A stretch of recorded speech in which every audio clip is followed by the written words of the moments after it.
Hi, it's Drake Riggs with Obsidian Wisdom. Welcome to another Retirement Readiness Thursday. This episode is for any entrepreneur that's great at building a business, but you haven't quite been building a retirement plan.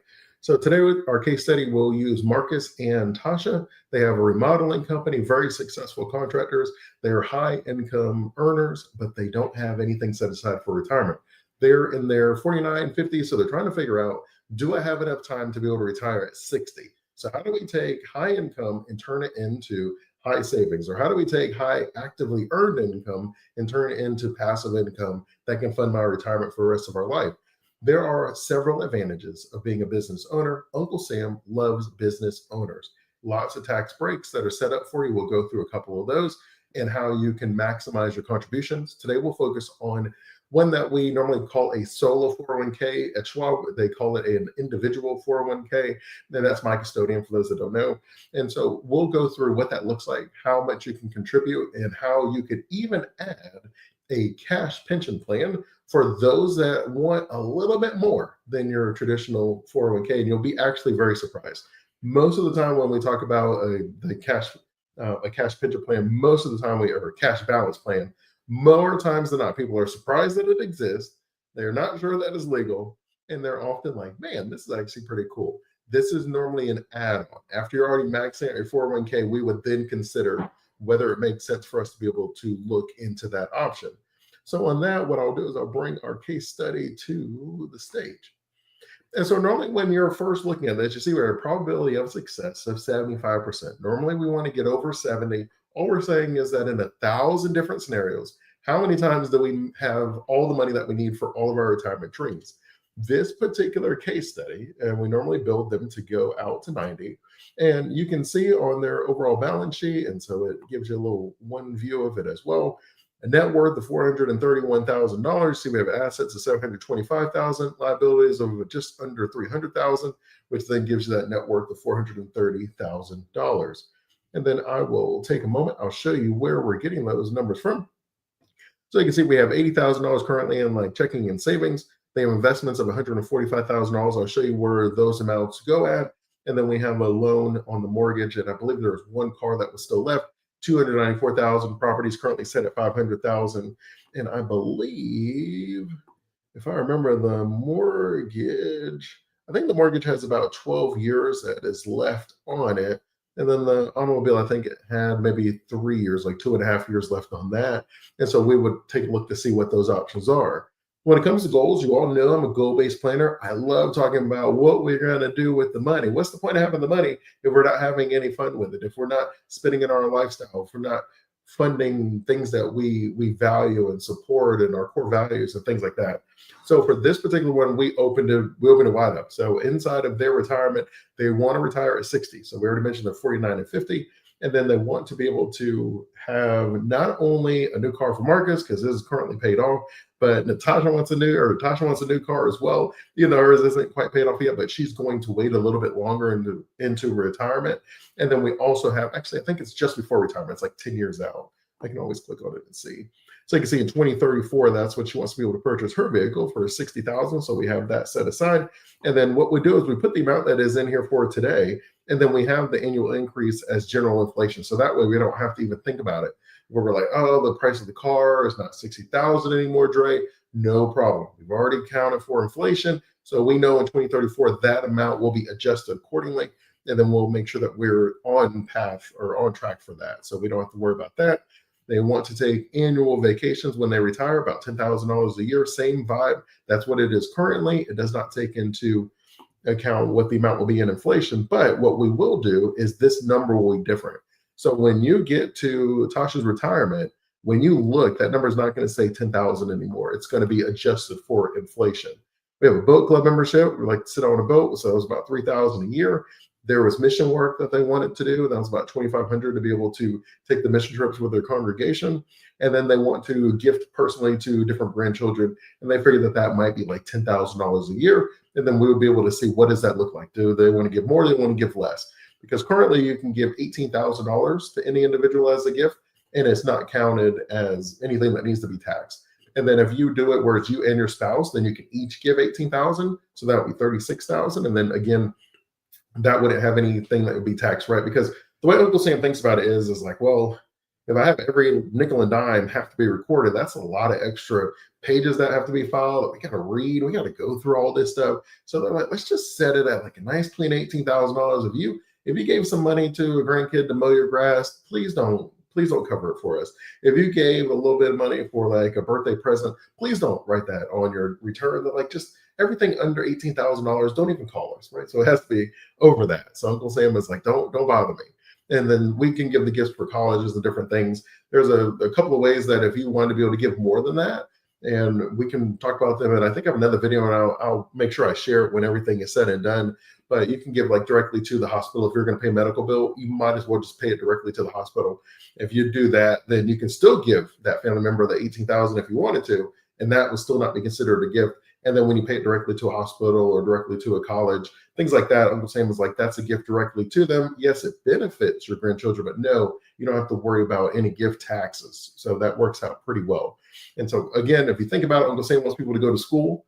Uncle Sam is looking at the workforce, is looking at the shrinking population.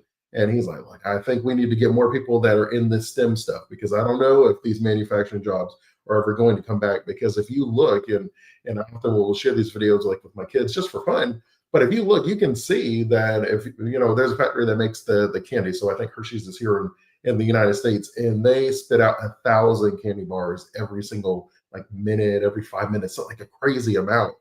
You really can't compete with that with a human being, right? So if I was to build a factory today, and I knew for a fact that there was factories that already existed that can print hundreds, if not thousands, of candy every single like minute, would I build an inefficient factory to compete with them? And I would say no. And so I would encourage you, if Uncle Sam is incentivizing you, then we should pay attention to the incentives. So he's incentivizing people to go into STEM, engineering, science, mathematics, encouraging people to have children, right? And so you look at the numbers, and we're at the lowest birth rate that we've had like ever. I mean, crazy numbers. And then, of course, housing. Uncle Sam wants everybody to have a house. No one living under a bridge. So you give lots of tax benefits when people are able to do rental income, things like that. So we have all that set aside. That's all their goals. So inside of their business, they take 300,000. So I just split it evenly between the two of them, and then that is their only income they receive from the business.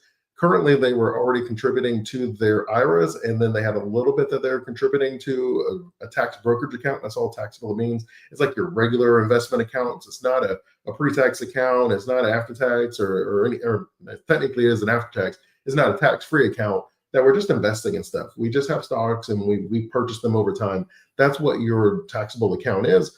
And so you can see that to be 50 with the income that they're generating in their business, that all of their income is currently in their business, which is not uncommon for entrepreneurs, because you do get lots of leverage on your business, and it really does give you the best return. The issue naturally is do you see yourself doing that for the rest of your life? Some of you may have contracting roles, right? So this plan is going to work if you're a lawyer or accountant, a financial planner as myself. Then of course you may be fine. Like, hey, if you know what you're doing, you keep working, and right, if you do give speeches and things like that, of course you keep doing it. But in there where they're remodeling homes, they make good money, but do they want to be remodeling homes late into retirement? And the discussion we had, the answer was no. And I think we would probably all agree on that. So when it comes to the expenses, outside of the ones that are already covered, right? So we have the mortgage, we have the car payment that are already covered here. Outside of the ones already covered, we know that we need to add, if you retire at 60, we have to add something to cover your medical expenses. Because if you can't start Medicare until 65, and then you don't have your employment from your work and you don't have the benefits from there, then normally that means we have to set something aside. Now, does that mean we have to actually do it that way? No. Maybe we structure the business in some way where if they sell it, where it keeps them on the payroll as a consultant, right? Some sort of transition. So they keep the healthcare benefits, or it's just a part of the overall buyout. I mean, there's so many ways that you can really structure it, but we do want to count it in the plan, because we want to make sure that we have the plan that's covering all of our dreams and all of our goals and setting us up properly. And then their living expenses outside of the ones that we mentioned on the other page is another 6,500. And then when it comes to what they want in retirement, they would like to have living expenses of 7,000 a month, and that would include everything. So that'd be the house, the cars, the trips, everything, all the stuff that we're talking about. How do we make sure we can fund all of that and then some? So with that, we're now sitting there and we're like, all right, so we were starting at, and let me actually just move us to the page. So we were starting at a 0%, right? Because we were just putting the 5,000 into our IRA. We had like 15,000 that we were putting into just some investments on the side. That is not going to be enough to fund a lifestyle that's over $80,000 a year. And so we have to then start saying, all right, starting at 4950, what are we going to do?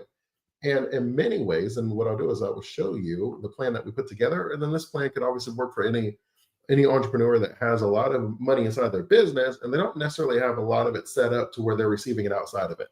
Outside of selling your business, setting up certain annuity payments from the business where they pay you ongoing. There are so many ways you could do it. But if you want to be completely separate from the business, where if the business went kaput and you're still okay because you've been able to take the income from the business, the way I would think of it is think of it almost like a dividend where you have these stocks, or think of it like a real estate property. You have these properties, you don't sell the stocks, you don't sell the properties, but you receive the income from those assets. And then as you take that income and you start moving it into your other investments, you are now able to use some of the equity inside of your real estate, inside of your stocks, without selling the asset as a whole. That is how I generally would think about your business. If you're able to start taking some of the income out of your business, but the business still exists, the business is still growing, the business is still very successful. Now you're selling the business becomes icing on the cake. You've already taken the income out, funded your retirement, and then rainbows and skittles. And so what we ended up doing, and I'll walk you through it. The first thing we did is we opened up both of them a solo 401k. And when you talk about opening up a solo 401k, the big difference is you get to contribute to the solo with both of your hats. And you say, well, what two hats are you talking about, Dre? I'm like, hey, I'm glad that you asked. You get to contribute to your solo as the employee and as the employer, which is pretty nice. I don't know why I put the extra S on it. Let me remove that one.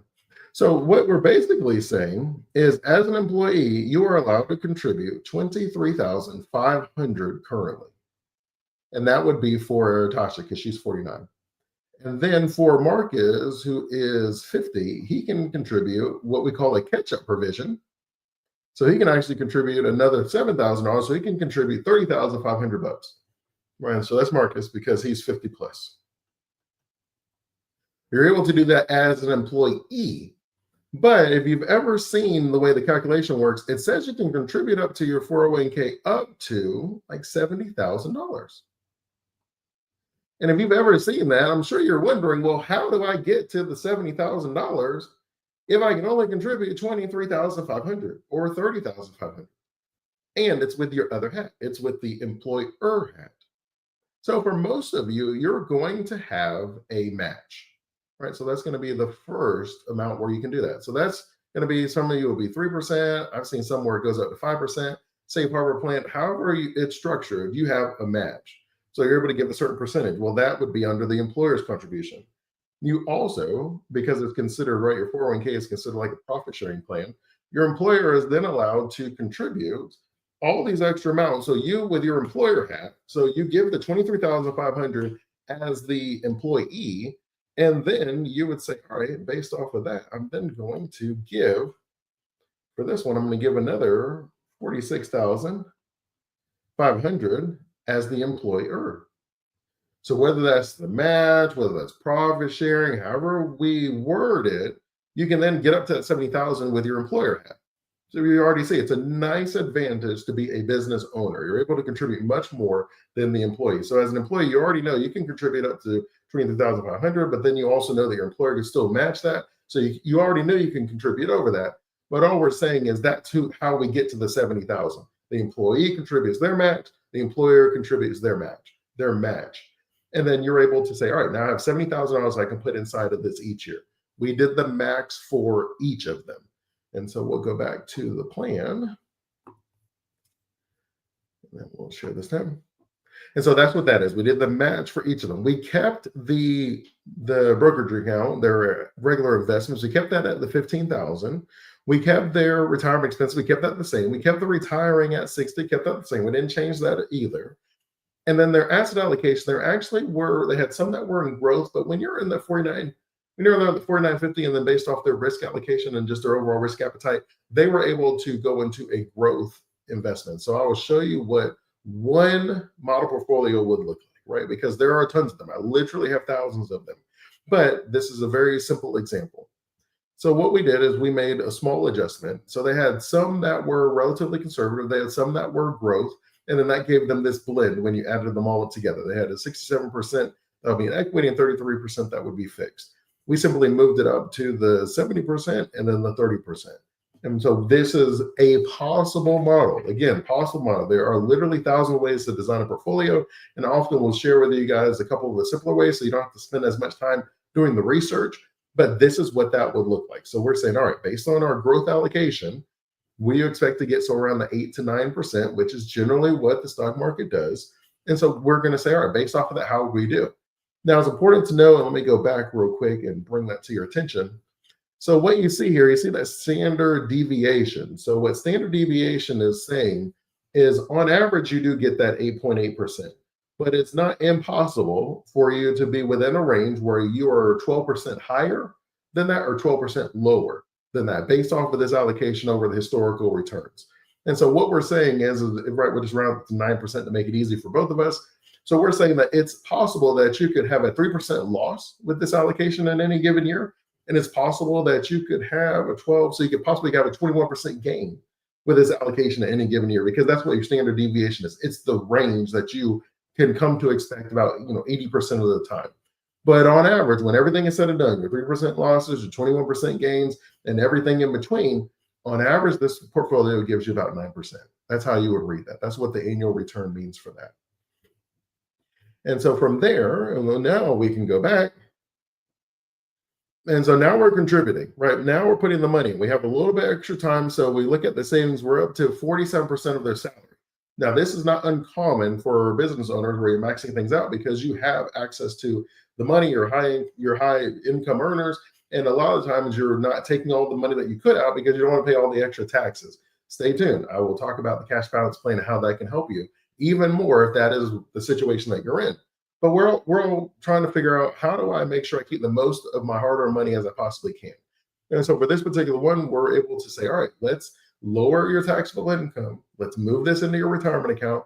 Uncle Sam is happy that you're now focusing on your retirement. No harm, no foul there. And then you're able to say, all right, good. So I have 40% of my money now being set aside. I'm maxing out my employer and my employee contribution. And then I'm continuing with my overall taxable investments. And then we'll take Social Security. It's just set at optimal.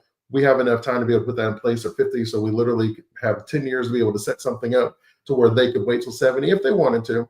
But if not, then we could take it earlier. It just is how the whole plan works. It's not an issue whatsoever. And then let's talk about the tax strategy. So as you would expect, when we talk about taxes, it is going to be something that we want to keep our eye on when you are high income earners, especially as we start putting the money into pre-tax accounts to catch up, try to ramp it up. Because what we're doing is we're saying, I don't want to pay taxes on it today, ordinary income. I want to pay taxes on it in retirement at ordinary income, which is fine. Obviously, that can work. No issue, no harm, no foul. But if our concern is, well, I don't know if I actually want to pay a bunch of taxes as ordinary income in retirement, because our ordinary taxes is easily the least efficient tax bracket because you don't get as many breaks and things like that, which I'll probably do another video where we'll go through the bill that's, I think what's it called, the big new bill, the big beautiful bill, the one big beautiful, you know what I'm talking about. You know what I'm talking about. They have passed the House today. And I'll probably do a video where we'll go through that and we'll talk about the numbers and things like that.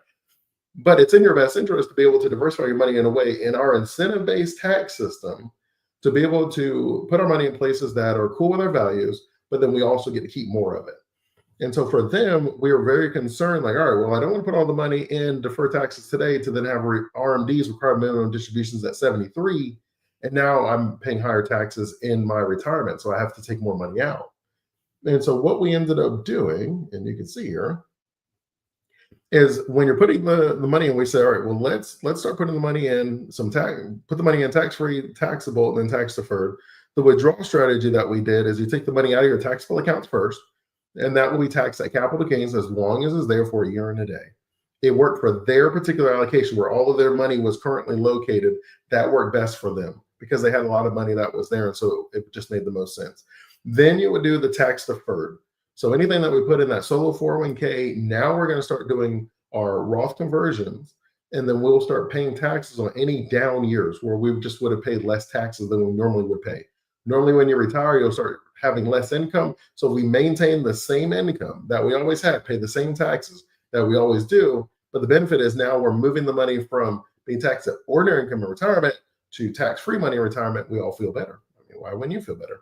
And then the last thing that we'll do is we'll take the money out of our tax-free accounts. So the idea is when I'm later in retirement, all of my money is tax-free. I'm not paying no taxes on the same. I already paid them in my earlier years. I paid them on my down years. I spread it out so I didn't have any one large tax bill in a year. And then that helps a variety of ways. Obviously helps you. You have more money. You have no required minimum distributions. You have a lot of control and a lot of flexibility. For them, normally when you're in a higher income tax bracket, then we'll normally start filling it up. You're usually in the low 20s because you're normally going to be paying higher than that. But at the low 20s, we're like, that's probably a good spot. And then that was comfortable for Marcus and Tasha as well. And then that's what we did. So ultimately, what that ends up doing is it gives them $3.5 million more in tax adjusted ending assets, which is obviously that's the part of the goal. We don't want Uncle Sam having us take out extra money. We don't want to pay extra in taxes. We're able to reduce our tax bill by 1.1 million over the life of our retirement because we moved the money, right? Because you have to pay the taxes anyways. But the difference is what tax bracket are you in when you pay the taxes, right? So that's the difference. If I had $10 million and I could pay the taxes in year one on $10 million, or I could pay taxes on $1 million over 10 years, 1 million each year, ideally we want to be able to spread it out. So that way we have a lower amount of taxes. We're paying it on the same income. And so that's what we're able to do. Lower the tax bill by 1.1 million. And then because they had the money in tax-free accounts, and now you don't have to take out more. Why would you have to take out more? I'm glad that you asked. You would take out more because I have to now consider how much money I net.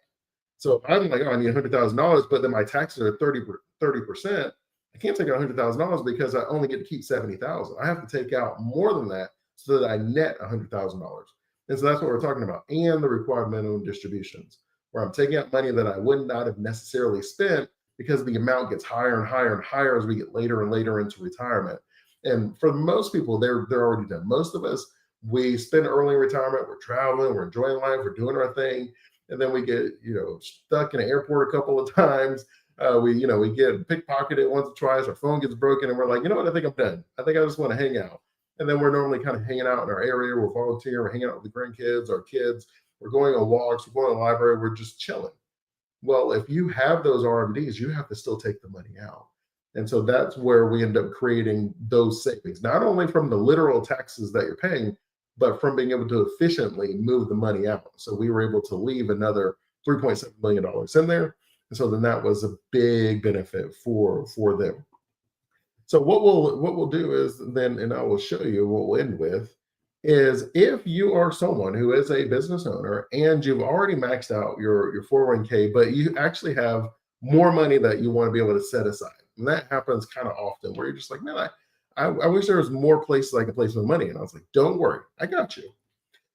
If that is something that you were considering, let's talk about the cash balance plan. So when you're talking about the cash balance plan, it's like part 401k and it's part pension, which means you get to, what do I mean by that? Well, what I mean is you have the pension portion of it where you're able to have an amount of money that is placed in by your employer. So this is not you as an employee. This is your business paying a portion of your pension, or they're paying all of your pension. So you get with the actuaries. The actuaries look at the age of everybody. It tells you how much you need to contribute. The older you are, the more that you get to contribute, the more that you make, the more that you get to contribute. That it could be very reasonable for someone that maybe is in their like 20s and 30s that they would contribute maybe $10,000 a year to it, where the employer would. But then someone who's maybe 50, like our client, we could talk about $150,000 a year, $200,000 a year, $300,000 a year that you can contribute because it's based on your age. So the actuaries tell you, hey, how much do we need to put in to be able to give them that defined benefit versus defined contribution? So they change the amount. Now, what there is probably worth mentioning, there are some limits. And so the way the limits normally work is you can contribute, it's normally around like 3.5 million. So over the life of the cash balance plan, you can contribute about $3.5 million towards it. And then from there, it turns into the part 401k portion. And so what I mean is you can now roll it over, just like a 401k. You cannot roll over any other pension, right? When you leave the employer, that pension is stuck there and you can't roll it over with you. But this one you can. You can roll it into an IRA. You can roll it into a 401k, right? You can do either with it. So you have both benefits. And so normally inside of a pension, what happens is the you don't actually ever have money. There's not actually an amount of money in the account. There is a promise to pay you, and then there's a pool of money, but it's not individually portable. This one is individually portable. So as a result, you get the extra benefit of not only having the pension, right, that you can have, but you're able to contribute and then roll the money over. And so normally what happens is if you're a high income earner, maybe over, let's say like 10 years. So maybe over 10 years, you contribute. And then as you get older, the amount changes, and then you reach whatever the limit is. So then what you would do is you would roll it over, and then you would make a new one. So we'll just say cash balance plan. So you roll it over, and then you start a brand new one. And the thought is, I'm older now, I'm making more now. So when I have my new one, it should tell me I'm allowed to contribute even more. Or maybe I can contribute $300,000 from, every single year the employer can contribute on your behalf. Now, on the negative side, generally speaking, this is more conservative. Anytime you're generally talking about a pension, they are a little bit more conservative. They're going to be in like bonds and things like that. And then you cannot discriminate. And so what it means is that if you have a bunch of employees, then you have to contribute the percentage to each of the employees as well. Now, if you have younger employees and they make less than you, it ends up still working out from a mathematical perspective, but it is important to mention that. And so if you were someone, so for example, in this one, if they wanted to have an extra retirement home, instead of them taking the money out as income and then contributing it, they would, claim it and then deduct it and then have ordinary income tax. They could actually have the employer, the business itself, completely funding this pension portion that they then can roll over, and then they would do the same thing again, and then they can roll it over again, and they would do the same thing again. And what I'll do is, I believe I have one example that I will show you on how it can work, because it's not that it always works this way, but it can work this way, right? So this is from one website. And so what you see is this is a cash balance plan and how the benefits could work. So if you have a cash balance plan, what you will normally do is you'll say, all right, we're 55, 50, we make this much, and then our staff, they make this amount, and these are their ages. Normally in a traditional plan, you don't really get to discriminate for the age. And all I'm saying is you don't normally get to contribute more as you get older. It's just basically a set amount, and then we kind of divide it out. So it doesn't give you as much as it would. And so you can see that the way the allocation is and how much you end up having to fund each of these people for their retirements. And then this is required, and you would maintain that. And then 78% of the money ends up going to the owner. Still a benefit, but I do have a little bit more cost, and then the money isn't spread as much. You can see that in a cash balance plan, because it gets to discriminate not only towards the people who make more, but towards people who are older, the amount is significantly larger. And so you can see that for the owner, right, you can do 171,000, the owner B of 142,000. And then you can see for the employees, the amounts are a lot lower. I'm giving 20%. That's where it's set at. So you give the 20%. Well, what's 20% of the salaries? You can see it's a lot less. So it ends up being where $313,000 of the cash balance plan goes towards the employer. And then you can see that $36,000 goes to the employee. And so that's 90% of the money goes towards the owners. That is why this is normally a great strategy for very small firms. Look, obviously, if you just have it's like you and your spouse, then you're fine anyways, because it's just the two of you. But if you have a handful of employees, but they're younger and they don't get paid as much, this is something that still works in your benefit. It does have the cost to set up, but it's nowhere near the cost of a normal, traditional pension plan. A normal traditional pension plan is a lot more expensive, a lot more paperwork, a lot more filing. The cash balance plan is something that works with your 401k. It helps you to take more money out and to be able to fund your retirement. We can really maximize how much you can contribute each year. And this works really well if we're business owners who are starting late and haven't quite had the ability to find a way to strategically take the money out of their business in a way that was tax efficient and allowed them to be able to fund their overall retirement. And so that one, it ultimately depends on the owners themselves. Like, how much do we need? Are we on track? What does the lifestyle look like? How much does it cost? But it's worth noting that, right, if you're an accountant with your own firm, if you're a lawyer with your own firm, if you're a consultant with your own business, that you have the ability to set up your own retirement plans. And a lot of business owners, they don't. A lot of entrepreneurs, they don't. They take the money in income, they leave it in the business, and the only plan is to sell the business. And can you sell the business? Maybe, I don't know. Probably. But wouldn't it be more like, wouldn't it be better to give yourself the flexibility of saying, even if I don't sell my business, right? If I sell it, icing on the cake, but I've already been able to set myself up with multiple streams of income. As you guys know, I'm big on multiple streams of income. 65% of self-made millionaires have at least 3 streams. And now if I sell the business, it's just great. It's just icing on top of the cake. That's the idea. Is I give myself the most flexibility possible. I don't want to be going through the whole business. And then at 60, I'm like, all right, I'm ready to sell it. And then the business doesn't sell. I would rather us spend 10, 15, 20 years setting up these retirement funds. And then if the business doesn't sell, you're fine. If the business does sell, you're fine, because you're not, all your eggs aren't in one basket.